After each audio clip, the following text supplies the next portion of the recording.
Hi guys, and welcome back to another episode of Behind the Barrel. Today's review is of the Cold Steel Espada XL. Now first I want to talk about Cold Steel as a company. To me, Cold Steel is a standard of quality.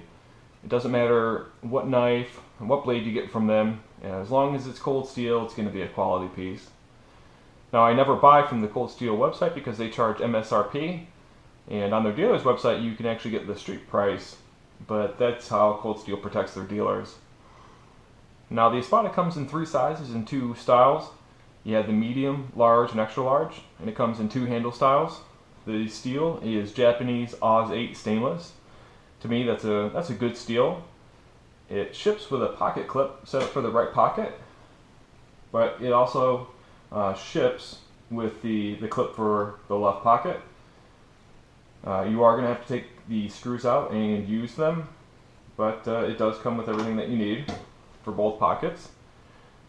Now I chose the Espada XL because it's the biggest knife that can somewhat be concealed in a pocket, and I'll show you later what I mean by somewhat concealed. I paid around 150 bucks for this knife with shipping, and it came in a small white box.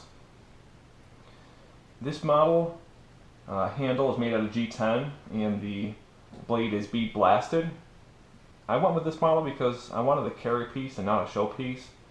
The handle to me has the right amount of bite to stay locked in your hand if they're sweaty, bloody, or just wet. This model does not come with the steel liner, but like all Cold Steel knives, it does come with the triad locking system. And just take a look at how large those pins are. It really is impressive. My only wish though is that this jimping back here was more pronounced. To me, that's just for show, or to say that this knife comes with jimping. I guess you could do that yourself, but this blade is expensive, and so that should be, if it's going to be there in looks, it should be there in actual feel and actual use. The blade has a really impressive upswept clip point. This thing has great cutting and slashing potential, and it comes pretty sharp from the factory, but with a little work it can really have an amazing edge. One thing I do want to say though is that if you're going to carry the XL version, then you're going to have to be ready if you use it. The blade here is 7.5 inches long, and so in some people's eyes you're probably going to look like Rambo. Just as a point of reference, this is a pack of Orbit gum. I think we all know the shape and size of that, the overall dimensions, and look at that compared to this. The best feature about this knife, to me, is going to be this piece of steel right here that they've added.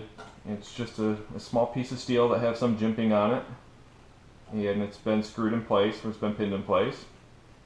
It allows you to be able to deploy the blade as it's coming out of your pocket, and I'll show you that now. Now this is what I was talking about being able to somewhat conceal the blade.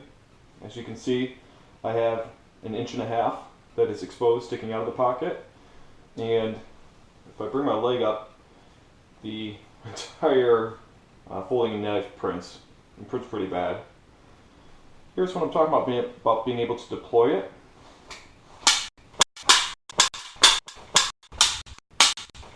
And so what just happened there is as I drew the blade out of my pocket, this piece of steel got snagged right here in the crease of where this fabric comes together, and as you pull it out, it causes the blade to open. Just one more time, slow motion. So you start to pull, it gets caught in that fabric, and you just keep pulling, and there you go. In my opinion, to truly appreciate the Espada, and especially the Espada XL, it has to be seen in person. The blade is massive, and the knife as a whole has great fighting potential. You get the reach of a large fighting knife with the flexibility, portability, and concealability of a folding knife. You have 4 different ways you can hold the blade. You have your first, the second, which would be the pistol grip. The third would to get the most amount of reach. And then the fourth is the reverse grip. Thanks for watching the review of the Espada XL. Check us out on Instagram at Behind the Barrel. We've got a lot of great pics and some short vids of full auto guns. Thanks for watching.